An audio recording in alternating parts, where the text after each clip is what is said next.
So let us all start. Om Gangurubhyo Namaha. Om Sahana Vavatu Sahano Bhunaktu Sahaviryam Karavavahe Tejasvinavadhetamastu ma vidvesavahe. Om Shanti Shanti Shanti.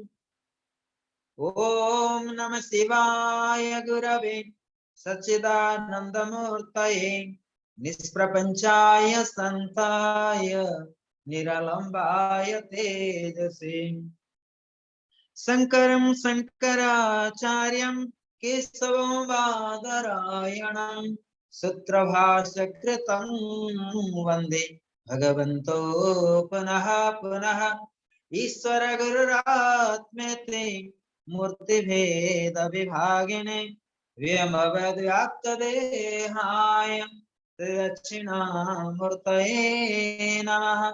Om Gangurubhyo Namaha. Om Ganganapataye Namaha. Om Em Saraswataye Namaha. Om Klim Kalikaye Namaha. Om Klim Bhadrakalle Namaha. Om Gam Durgaye Namaha. Om Hrim Namah Shivaya.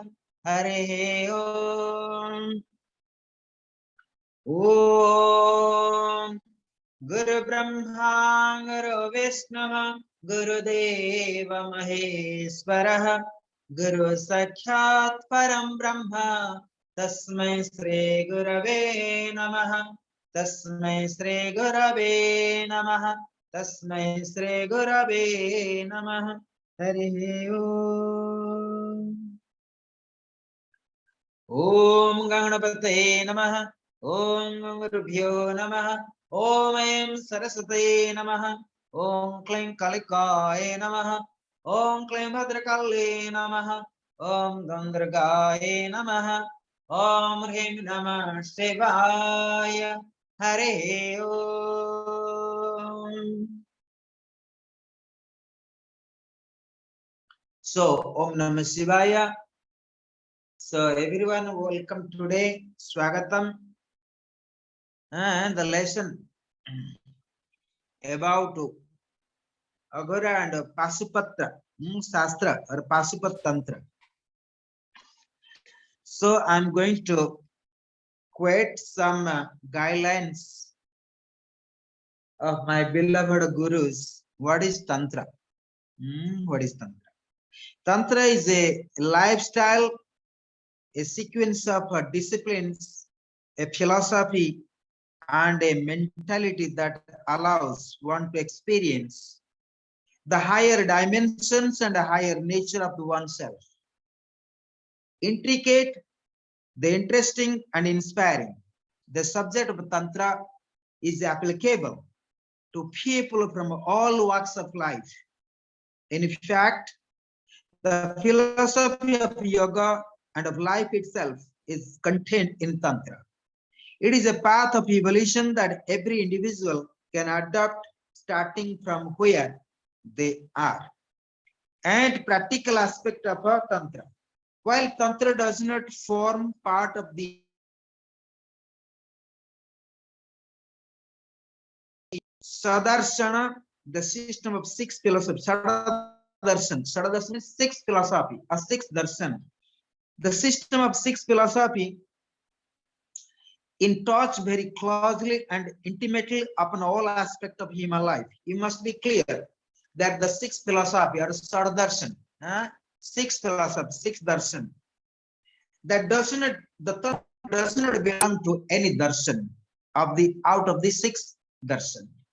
It touches very closely and intimately upon all aspects of human life. Tantra uses an individual given experiences which may sometimes seem useless or negative as stepping stones to growth, expansion, and evolution. And I try to use my own words, my own understanding, my own concept, or the ideas, or my own realizations or experiences.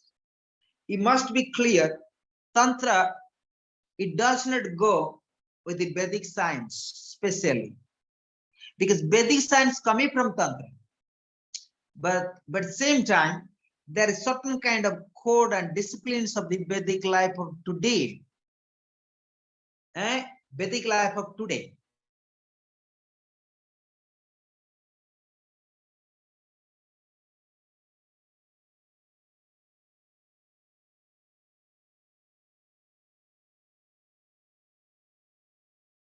People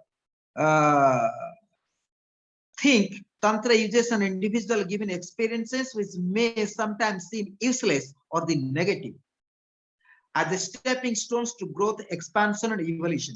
So therefore, many people don't take positive to the science of Tantra, especially when you walk path of a monastic life or yogic life or Swami life. But you have to be very clear.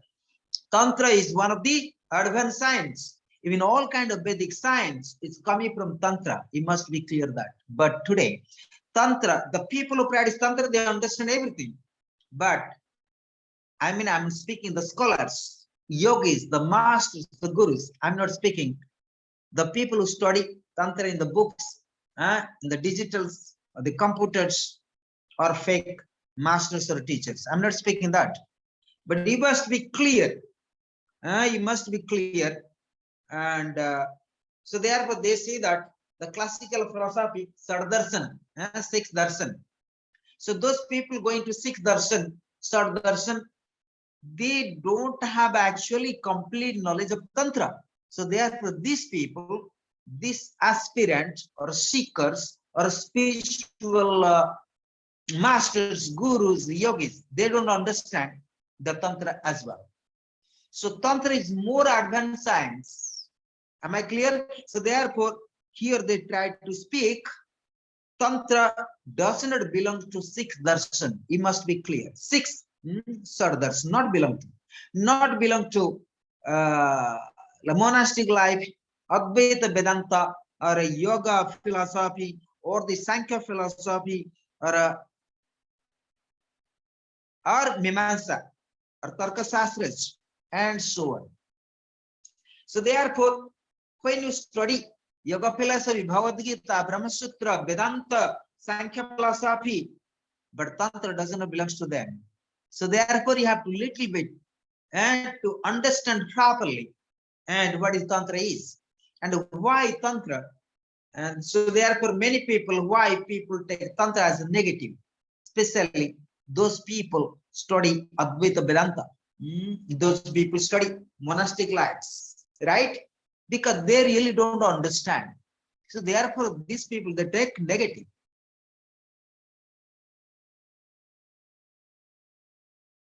So Tantra, it has its own school, its own philosophy, its own darshan. So therefore,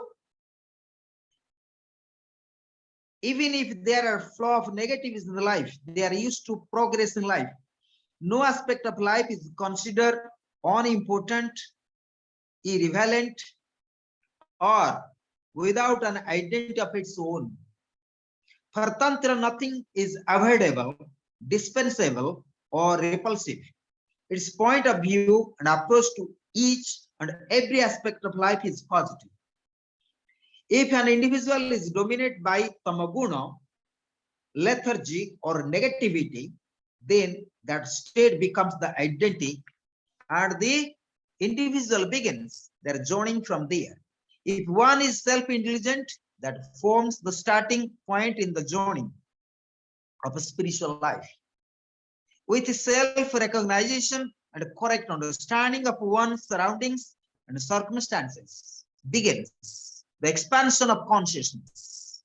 The understanding that then motivates one to move further along the path of self-discovery.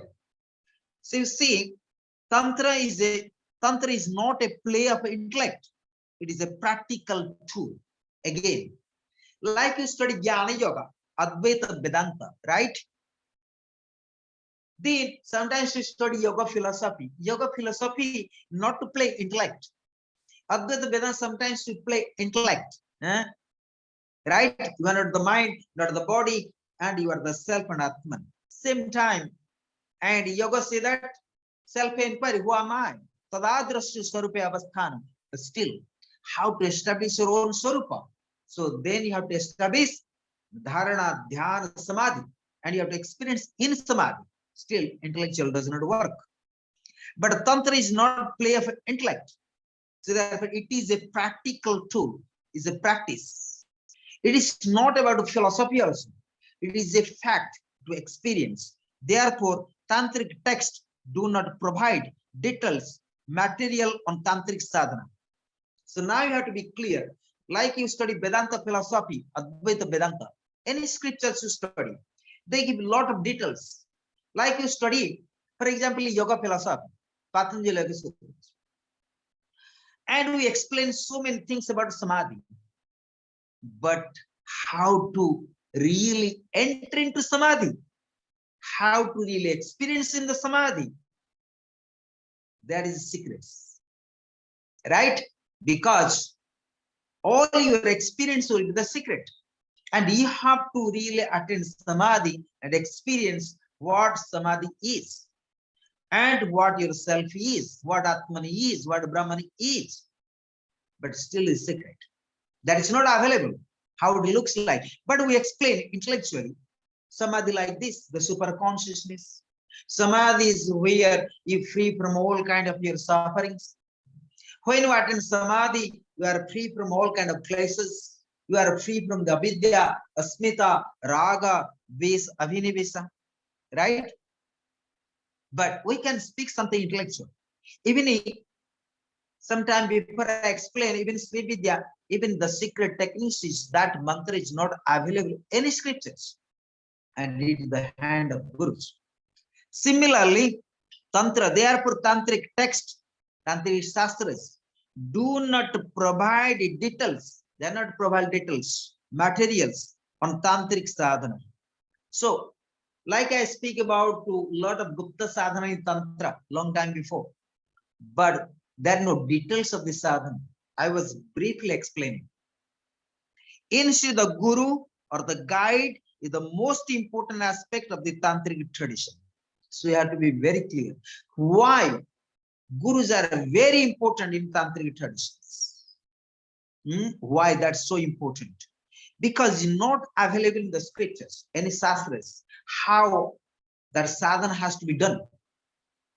Sometimes you study yoga philosophy and okay, observe breath, observe body, observe the senses, and observe the breath, develop the concentration of mind, you develop dharana, then what happened? Observe the body, then what happened? Find your inner self. But how long? This is Sauta Dirga Kala Abhyasa, and you practice, and everybody practice yoga today around the world. Everybody study Vedanta around the world. But how many people find Atma Jnana, Brahma Jnana, and those people practice Tantra, Mantra, Yantra in the books or digitals? But how many people really experience Parasakti within? How much yogis and aspirants blessed by the divine Parasakti? How many? Question mark comes. So therefore,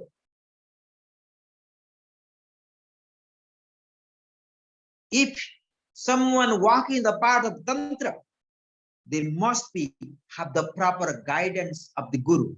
Or guide is the most important. Only sometimes you find the Guru, but there's no guidance. We sometimes have the guidance, maybe from books, maybe some instructions, but it does not, some guidance, not complete. We maybe get some information, not I call guidance. We get informative knowledge.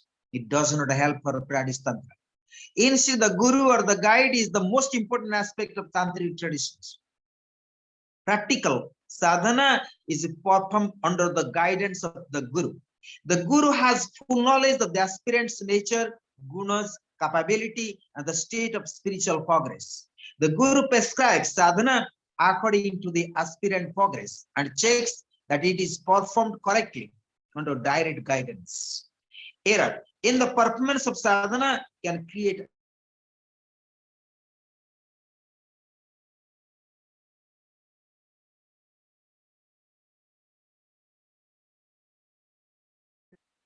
So you must be clear. Tantric sadhana is not easy.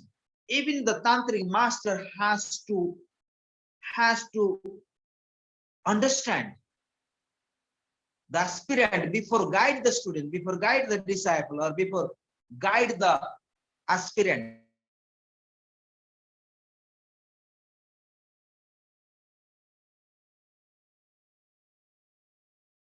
And what kind of subtle reactions. We have so many kind of reactions: physical, mental, emotional, physical, subtle, and astral as well. We have so many kind of reactions. So before a guru guiding to the disciple or the student, the guru has to observe. So therefore, difficult to really to practice tantric sadhana, and difficult to get the guidance, difficult to guru. Why so? Because guru only can guide when a student or a disciple is ready and surrender, because it takes long time to understand the students, the physical, mental, the emotional activities, the nature.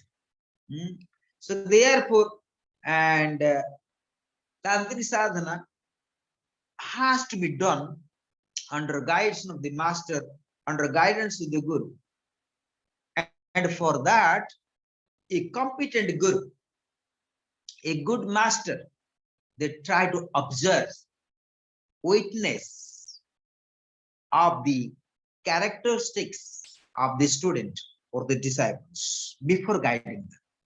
So therefore,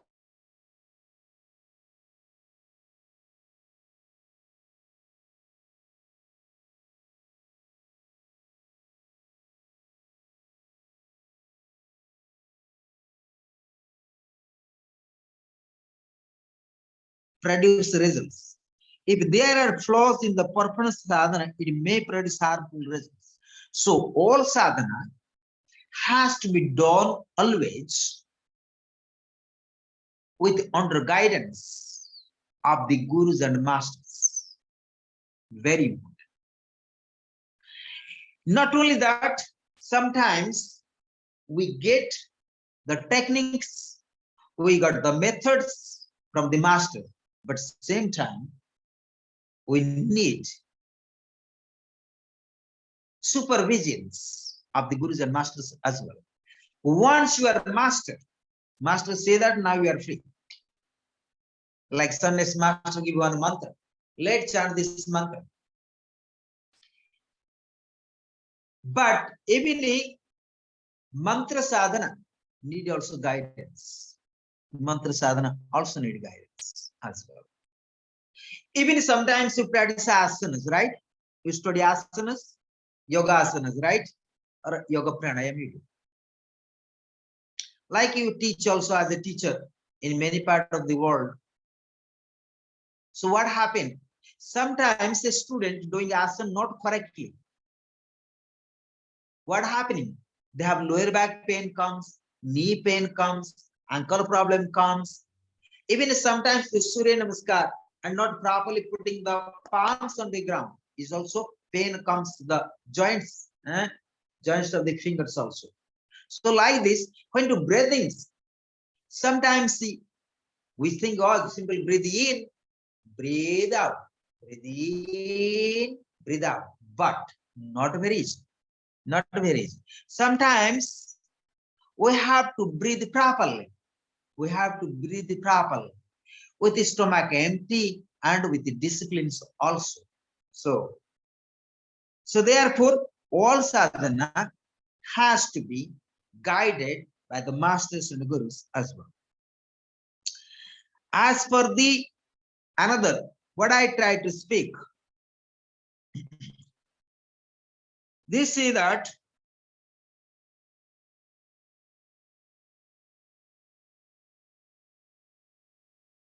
according to Tantra, so what is the real meaning of Tantra? They say that from the spiritual perspective, Tantra is a science of the life that leads to the development. awakening and expansion of the consciousness and energy. That you know. So Tantra is all about expansion of the consciousness. Expansion of the consciousness means from chakra, from Muladhara chakra to Swadhisthana, Swadhisthana to Manipur. This is called expansion of the consciousness. Then what happening?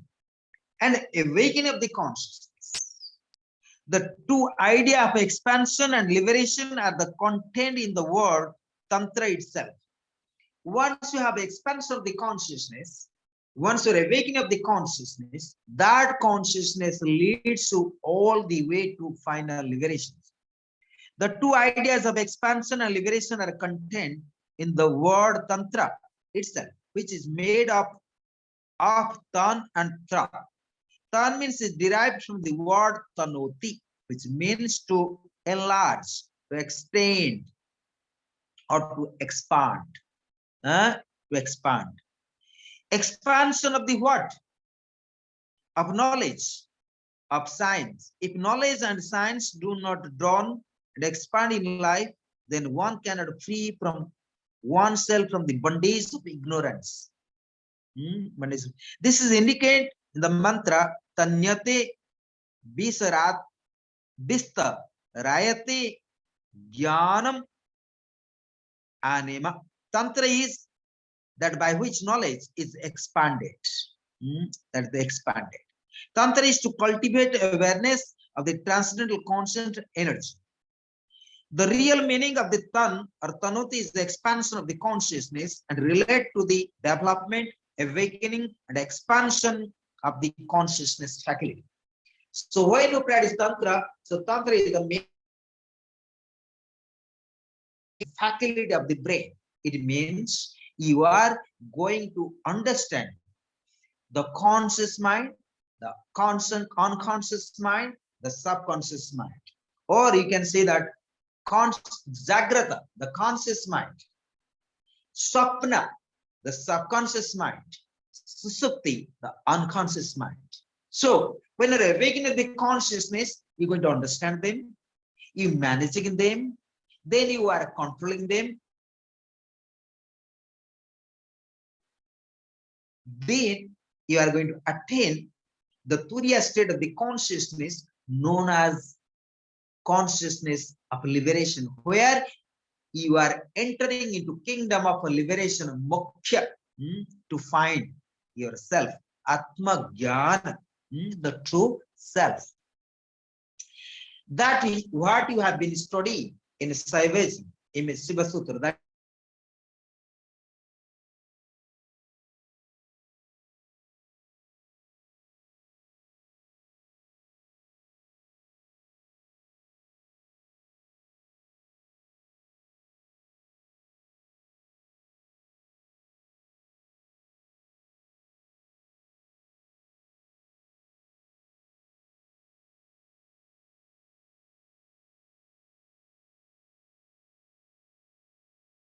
some difficulties, some difficulties. Then today I speak about then we have to speak a little bit origin of a Tantra. What is actually origin of a Tantra? What is the origin of Tantra? We shall go. They say that what is the origin of Tantra? From the very beginning of their existence on the planet Earth, humans have been struggling with the situations, conditions, and forces created by nature. The form, the tools, techniques, and methods of contending with the struggle have been changing with the passage of time. However, the ceaseless efforts continues. The irrepressible human urge for survival has not been vanquished by the force of nature. Though every shock received, new vista of knowledge have been discovered. By testing and observing these discoveries, new solutions have been found to the problems of each and every age. The philosophies of the world are nothing but stories of humanity' eternal struggle. They are the milestones of humanity, free, unbounded thinking and products of the mental churnings of the seer of the various ages. The single purpose behind this thinking and effort has been elimination of pain and attainment of bliss. So what is the source of the pain? What is the source of pleasure? Everyone has tried to answer these fundamental questions in their own way. What does that mean? Actually, why we are walking the path of spirituality, why we are practicing yoga, why we are practicing tantra, why we are practicing meditation, why we are practicing yoga asanas, why we are practicing yoga nidra, why we are practicing pranayam. What are the reasons? Why we do this? We must ask these questions ourselves. So what is the source of pain? Because we are not really content. We are not really happy. If we are happy temporarily, we are some problems we have, maybe due to our physical problems, due to mental problems, due to physical illness, due to mental illness.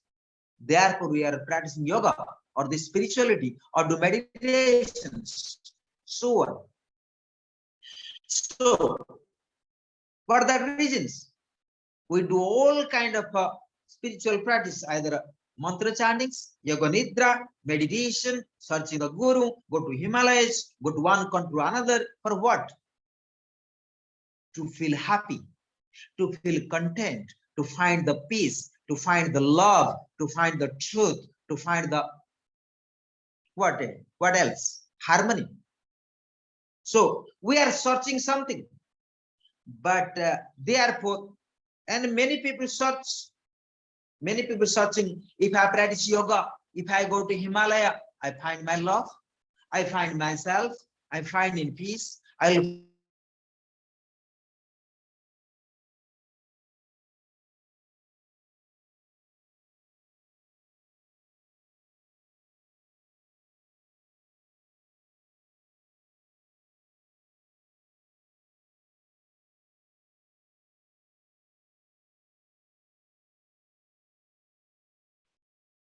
So again, what is the source of pain? What is the source of pleasure? Everyone has tried to answer these fundamental questions in their own way. If, like Lord Buddha, he left the home and he said, I am the prince, I'm living in the kingdom, but still I'm not happy. Why I'm suffering? Why I feel loneliness? I have everything, but I'm not really happy. So he left the home to search what the root cause of sufferings, what the root cause of misery.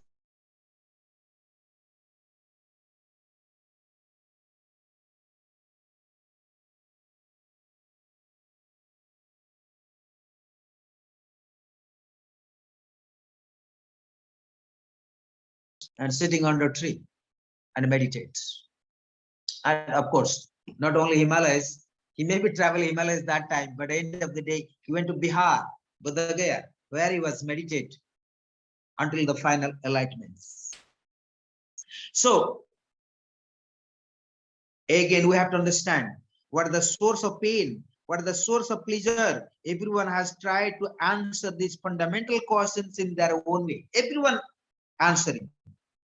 And everyone answering by the Shastras, by the scriptures, by Vedanta, by yoga, by Sankhya, and so on.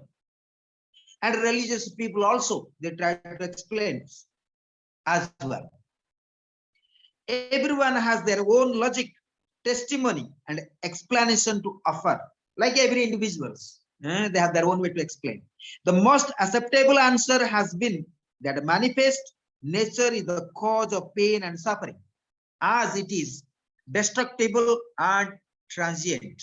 It is subject to change and is relative to time and space. Therefore, within there is no lasting pleasure and or happiness. It is like a mirage in the desert, miracles in the desert, right?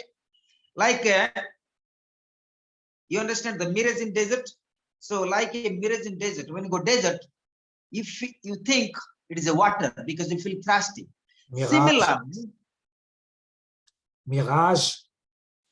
Yeah, mirage. So it seems like a water in the desert, but you not find. Similar in the samsara, you want to have some pleasure, but they're actually pain. That is not pleasure. So the question arises, how can the mirage be eradicated and the bliss found and attained?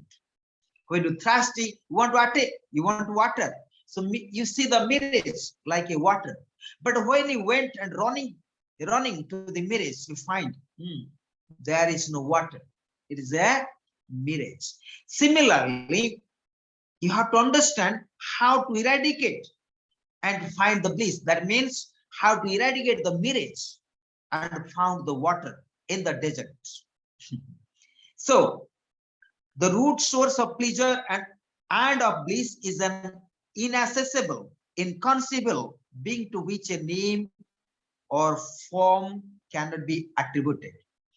The traditional scripture speaks of various types of sufferings that are experienced in the span of one's life, from the time in the womb to the death of the body.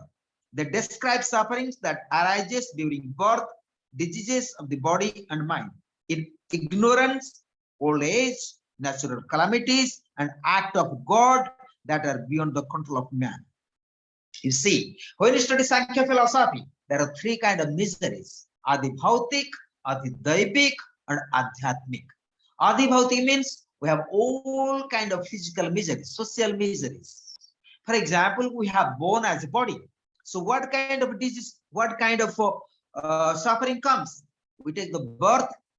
After that, we have this physical body. We have so many sickness. Like today, we have corona around the world. Even we have vaccinations. You don't want vaccinations, still sufferings because your body. So like this, many diseases comes to the body and the mind as well. Okay? Then ignorance, avidya, the old age comes. When the old age comes, and we become more suffering, more suffering, more suffering. Natural calamities, adi daivik. Adi daivik means the natural calamities, the earthquake, tsunami, and so on. Then what happens? Even act of God. There's something happening. We actually don't know. We are out of this control. We can't control them. Sometimes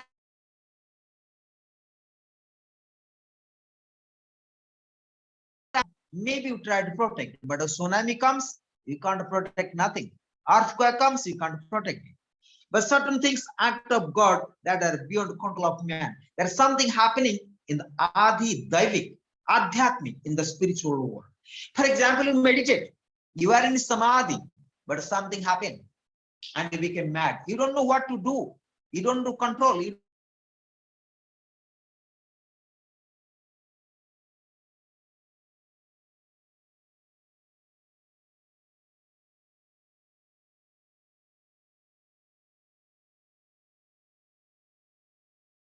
Again, we have to come in. So what happened? Sometimes we can't really control anything because out of control. When you are samadhi, something happening in your higher dimensions of the consciousness that actually can't control. But it can only control is happens by the grace of the Guru, or even so one moves through the life. Moment of grace can be experienced in the form of peace, happiness, and joy. Although those moments are fleeting, and one is soon back on the road of life, marching on through struggles, conflicts, difficulties, and expectations. For that moment, the grace has descended. And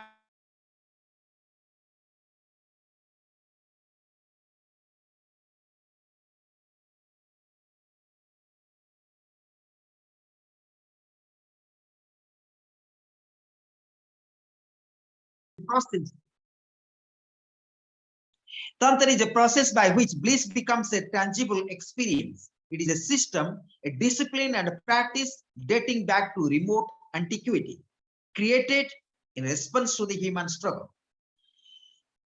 In the system of Tantra, a universal has comprehensive understanding of human nature, mind, and consciousness is found.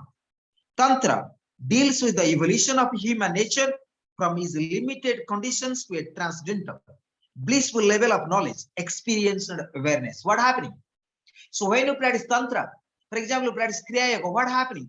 The aim of Kriya Yoga to awaken Kundalini in order to expansion of the consciousness, and through expansion of the consciousness to understand your true self. That means we have to starting from the conditional mind. Muladhara chakra, Swadhisthana is all are a conditional mind. These are all conditions. So when you start from the Muladhara chakra and to the Swadhisthana and higher, so you are starting from conditional to unconditional to the transcendental consciousness to experience. So aim of Tantra to start from conditional consciousness to the unconditional consciousness and to the experience the transcendental consciousness. So therefore, so Tantra deals with evolution of human nature from its limited condition to a transcendental, from limited consciousness to the transcendental consciousness. Then blissful level of knowledge, experience, and awareness. So once we are experiencing transcendental consciousness, you may experience. We don't know. So when you are experienced, it will be as a blissful experience, blissful knowledge, and blissful awareness. Tantra cannot be easily understood without some basic foundation. To acquire this foundation, one must go back to the beginning of time and civilization to discover what inspired the development of Tantra and the appreciation of spiritual nature of every individual. One must comprehend what initially motivated people to lead life in a better manner. There must be an understanding of the emergence of early human thinking that gave birth to the philosophies, lifestyles, and finally religions of the world. So this is the origin of Tantra. We have to go the nature of the time and evolutions. So then another thing to understand, I will speak about some days before I speak about Aghora and about Pasupa Tantra. So I am going to give few lines about the Pati, Pasa, and Pasupa Tantra. Pasupa Tantra.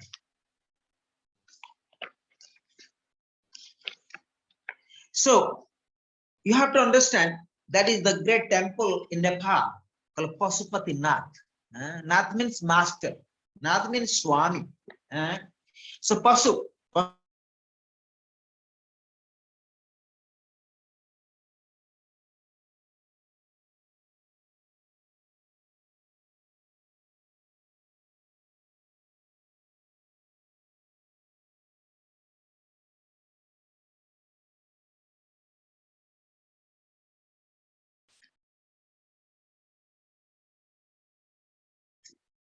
So again, I say Pasupati Nath. It's called Pasupatastra. Pati, Pasa, and Pasu. Pasupati.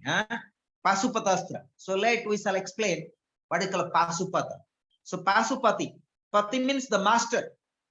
Pati means one who governs or rules, who is the master or protector. It remains the passive principle. Pati, the transcendental self, which is not bound or conditioned by the senses. The body, the mind, or any other attribute of life is absolutely free. It is from Pati that Pasa and Pasu that emerge.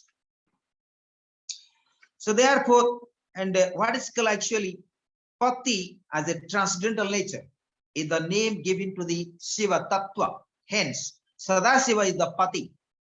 Here, Shiva is in a non-dual, free, and tranquil state. He is formless and invisible. He is not influenced by any activities, restlessness, vibration.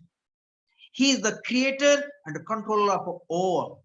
He is auspicious, omniscient, and omnipotent. So, and after that, what is called actually Pasa, Pasupati? Pasa means the rope that blinds. Pasa means nose. It is a rope around the neck of animals by which they can be controlled. By pulling the rope, the goats, bulls, and cows are led around. That is an illustration of Pasa at the notch. Adi Shakti, the primordial power in the form of a Yogamaya, become the Pasa, which is held by the Sadashiva. The Pasa binds the Pasu, the embodied soul. Shiva is the Pati, the transcendental ruler, which is Shakti, the Pasa. So you have to understand there.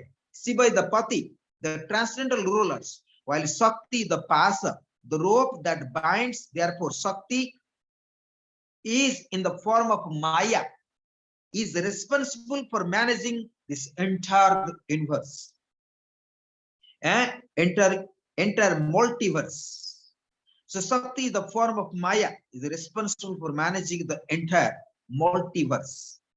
Through her power of illusion, Maya attracts the conditioned beings in her fold by creating forgetfulness of one's true nature and identification with that which one is not. Just as it is possible to have nightmare during the sleep and think it is real. Maya is the power of delusion that leads one into believing this illusion to be truth. Upon waking up from the nightmare, there is a sigh of relief. Thank God there was only a nightmare, only a dream. I am safe. This concept is offered by the both Tantra and Vedanta. That is, life is being lived, but there is a dream illusory qualities to it that is identified as reality, when actually it is a false and inaccurate. This is the effect of Maya rather than of the true self. So you have to understand what is called Pasa, Pasu. So Pasu is the Lord, it's a Pasu. So Shakti is a Pati, and the transcendental ruler. The transcendental ruler means the ruler of the whole cosmos, but Shakti the Pasa. So Pasa is the illusion, the Maya. So due to Maya, so we can't see the Shiva. We can't see the Shiva. So we are attached to the Maya, but not to the Shiva. Shakti is the active principle. She is the directing the entire creation. Through her knowledge, Shakti is holds the individual being in one's dimension and does not allow movements from this dimension to another without breaking out of the old. The para associated with the breaking the old asset, the new is also power of Shakti due to her ability to hold one a single dimension. Maya becomes a conditioning power to change that conditioning. Shakti must be propitiated, otherwise change will not come about. So Shakti is the cause of discipline and transformation in the world, the cosmos and the manifest and unmanifest dimensions. It is because of her influence that an individual either becomes capable or incapable of knowing the real truth, the fundamental existence. So to understand the functioning of Shakti as a Pasa, 5 causes have been attributed to her: Mala, Maya, Karma, Nirodha and Bindu. So that we'll understand later. So, and then Pasu. What is the Pasu again? Pasu, the bound self, we call Pasupatinath, Pasu. That called Pasupat Shastra, Pasupat Tantra. That I'll explain also next class more clearly. Today we have to understand a little bit of fundamentals. Pasu, the bound self. In between Pati and Pasa is the Pasu. The individual self experiences itself as an independent unity, the realm of Prakriti, the Maya, the created dimensions. As an individual living in this created dimension, there is an identification of oneself as belongs to a particular tribe, nationality, country, culture, and tradition. This unique independent identity is what makes one an individual being, and in the realm of Maya, it makes one a Pasu. A Pasu is the restricted, limited, and bound being, not a free being. So Pasu means a limited state of the consciousness make you bound, make you sufferings. So that is called Pasu. Pasu means the instinct qualities, being either animal, being a human, and whatever. So Pasu is the qualities. A Pasu is the restricted, limited consciousness and bound being, not a free being. So that is the about the Pashu. So Pasupatinath means a person who is free from all kind of bondage and conditional mind. So Lord Shiva, the Pasupatinath in the Nepal, the temple, Lord Shiva is there. The name and Lord Shiva name is called Pasupatinath. And when you have time, you may visit that the best pilgrim and Shiva Darshan, Lord Shiva Darshan. So Pasupatinath is free from all kind of animal qualities and free from the Maya. So Pasupati Shastra, Pasupati Tantra, is called Pasupat Tantra, is helping you how to free from the Maya, how to free from the limited consciousness, how to free from the conditional minds in order to experience the transcendental consciousness and becoming free ourselves. So that is the main aim of the Pasupat Tantra. So Pasupat Tantra means how to liberate ourselves and of our mayas, of the karmas, of the britis, of all kind of sufferings and miseries. So this is the aim of the Pasupat Tantra. But here is, I already speak that is Pasupat Tantra or Pasupata Tantric Sadhana and Pasupatra Yagya one can perform under the guidance of the gurus, under the guidance of masters, and that sadhana also can be done. And that is very much advanced sadhana, very much advanced sadhana. So another way, and sometime before, I tried to speak and about the Aghoracharya, Aghora Tantra. Aghora Tantra, Aghora is the Lord of Shiva name. You must be know. Aghora, the name of Lord Shiva. Aghora means where the free from all kind of fog, free from the all kind of illusions, and again entering to the consciousness of Bhairav as well. But that I'm going to also explain. But today, before going to that topics, I'll speak 2-3 minutes. Guru-disciple relationships as per the path of Tantra Shastra or the Tantra Shastra. In Tantra, but I'm not speaking the Vedic traditions. I'm not going to speak Sardarshan, how the Guru-disciple relationships. I'm going to specific according to Tantra Shastra, according to Tantra, according to Tantra Darshan, or the science of Tantric schools, as per the traditions. In Tantra, the relationship between Guru and Sishya, disciple, is essential for transformation of the personality and to attain the final goal of Tantra, moksha, liberation. The relationship between the Guru and disciple is subjective and varies. The traditions speak of many types of gurus, many types of disciples, and various guru-disciple relationships. Nevertheless, to actually live the ultimate true relationship as described the Tantric tradition is difficult. So it must be clear, as per the Tantric tradition, being a guru and disciple always too difficult.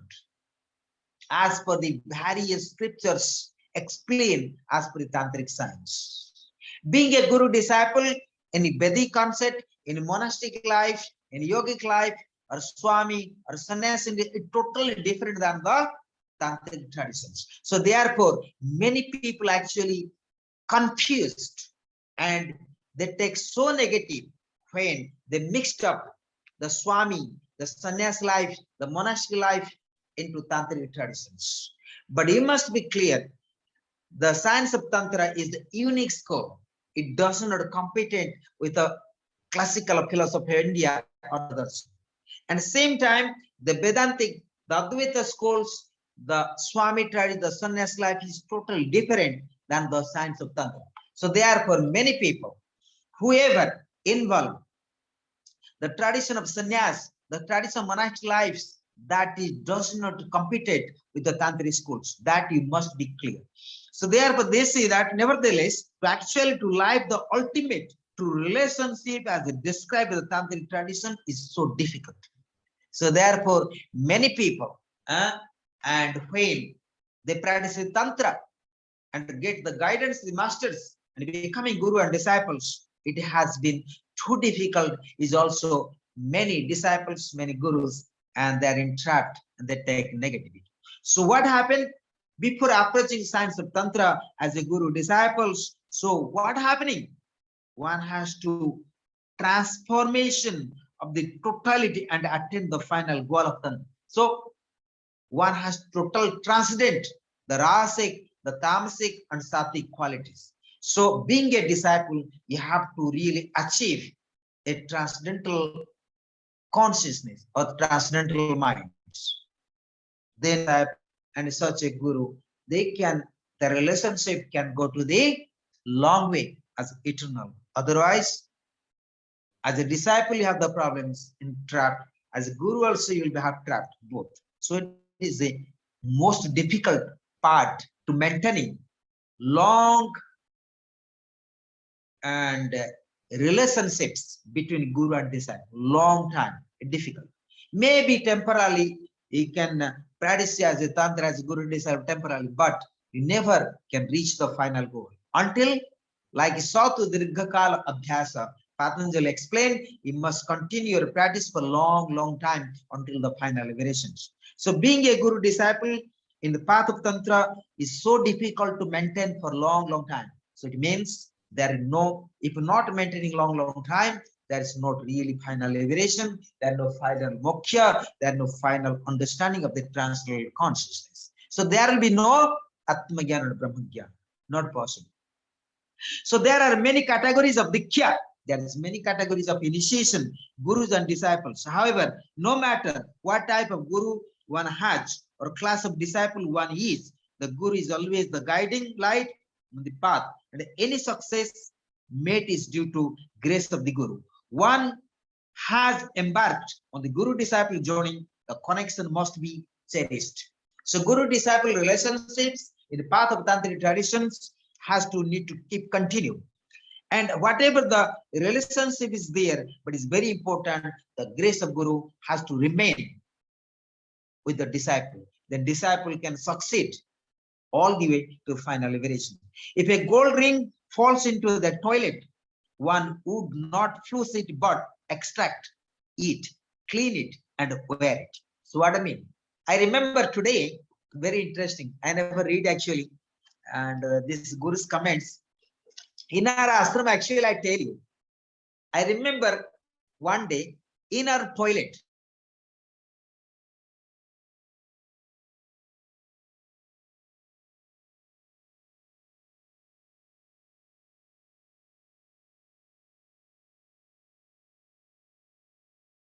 so it's very interesting. And it was a time, and is I am reading the quotes of my guru. If a gold ring falls into toilet, if a gold rings fall into toilet, what do you do? If a gold ring, please listen carefully. If a gold ring falls into toilet, into the toilet, one would not flush it, but it not flash to go away, to go to tank. No, you have to wait. It bought extracted, you must clean it and wear it. Again, you wear it, and I have wear today. This my own ring, it was fall into toilet. I remember today very clearly.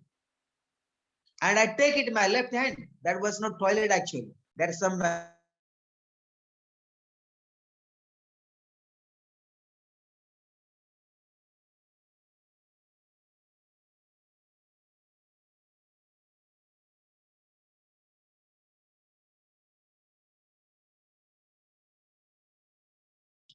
in the same manner, the guru-disciple relationship is the most precious connection one can ever be blessed to experience in life.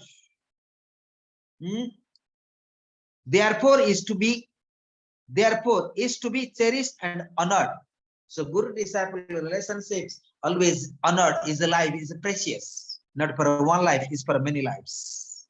Though the disciple who honored the path of discipleship with innocence and sincerity automatically become the beacons of light themselves, channelizing the guru's energy and upholding the ancient lineage of guru and disciple. So guru-disciple relationship is not the culture of today, it's the culture of ancient civilizations, especially in the path of Tantra. Path of Tantra, Guru-disciple relationships has to be kept continued, any conditions. Then you can enter into kingdom of final liberations. So therefore, don't mix up the Guru-disciple relationships as per the Tantric tradition is totally different than the Vedic traditions or the sannyas traditions or the monk traditions. Is totally different. So that you have to be very, very clear. So today is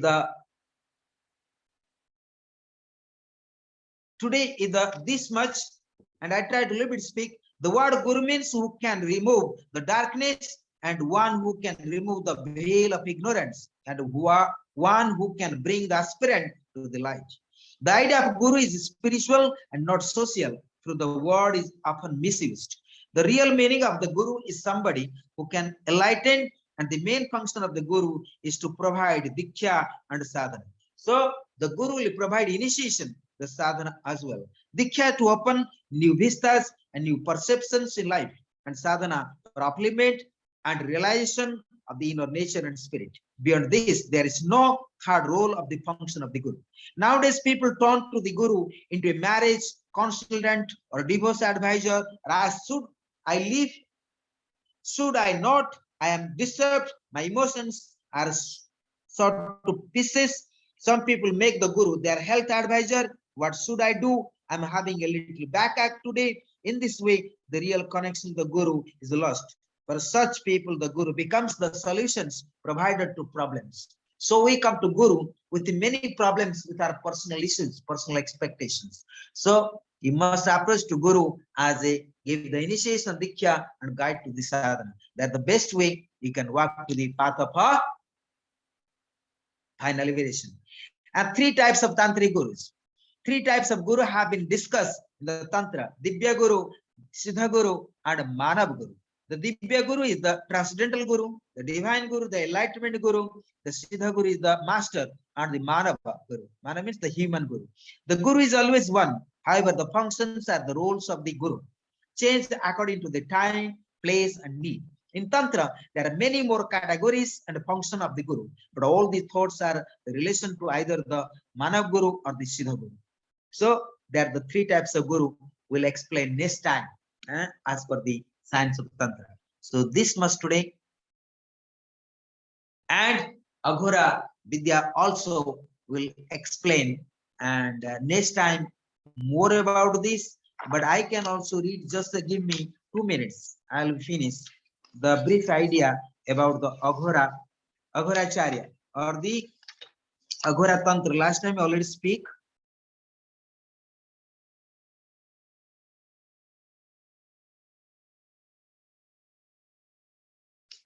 So I'll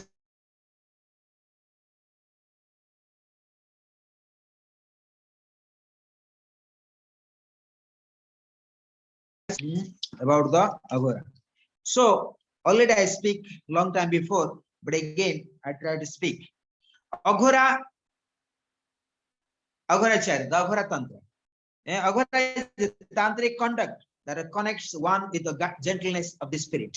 So what we have in Panchagini, what you see, and that is the Panchagini, the part of Aghora Vidyas. Aghora Vidyas.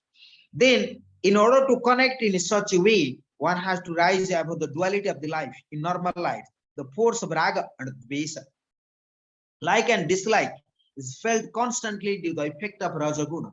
In Aghoracharya, the Acharya of the Aghora, due to the effect of the idea of right and wrong, or good and bad, dissolves until only an experience remains. In this state, there is the perfect harmony. So Aghoracharya, Acharya of the Aghora, is free from all kind of the gunas, beyond gunas, and he maintains harmony. Ghora. Ghora means terrible, as a prefix indicating negation. Therefore, the literal meaning of the word Aghora is gentle, or that which is not terrible. So Aghora means not something terrible, which is gentle. So Aghora means gentleness, harmony. So Aghora means to become light, innocent, and gentle, free from the burdens and bondage created by the limited thinkings. So Aghoracharya, like a the person who performing the aspirant performing the Panchagni sadhana. And Panchagni sadhana is the practical aspect of the Aghora Vidya, where Aghora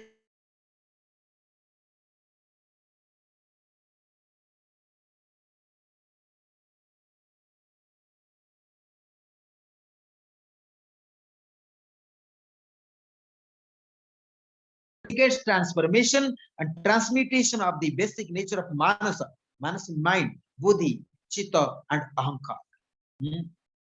So, being sitting in the Panchagni, a sadhaka and transcendent, the mind, the intellect, the chitta, and the ahankar, the ego. When the traits of the human personality have become absolutely gentle, full of love and compassion of virtue, means good merit, detached from the sense and sensorial attractions, then one become a aghora, the peaceful one. So it means becoming, doing Panchagni sadhana and becoming aghora, acharya, became master of the aghora vidyas, and one becoming our mastery of the kama, krodha, lobha, and moha. So becoming peaceful, becoming enter into consciousness of the Bhairava consciousness, the absolute consciousness, the Shiva. So that is the meaning of Aghora Vidyas. Vidya for peaceful, Vidya for love and compassion. So Aghora Vidya is the Vidya for transcendental consciousness. Aghora Vidya is a Vidya of the Atma Jnana and Brahma Jnana. The being a sadhaka in the Panchagni, attaining the Brahma Jnana, Atma Jnana, Shiva Tattva, and attaining the kingdom of transcendental consciousness, the Bhairava consciousness. So that is called Aghora. So this must today, oh,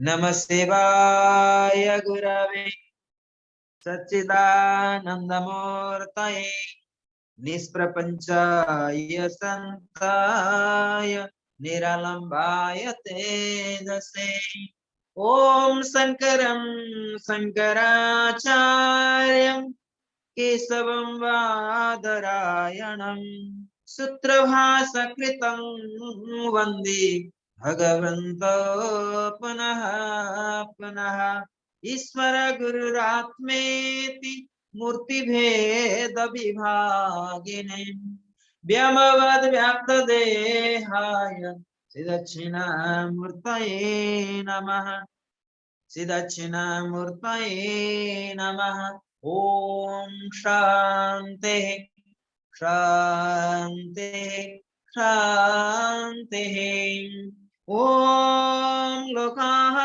Samastaha Sukhino Bhavanto Lokaha Samastaha Sukhino Bhavanto Lokaha Samastaha Sukhino Bhavantu Lokaha Samastaha Sukhino Bhavantu Lokaha Samastaha Sukhino Bhavantu Lokaha Samastaha Sukhino Bhavantu Lokaha Samastaha Sukhino Bhavantu Lokaha Samastaha Sukhino Bhavantu Lokaha Samastaha Sukhino Bhavantu Om Shanti Shanti Shanti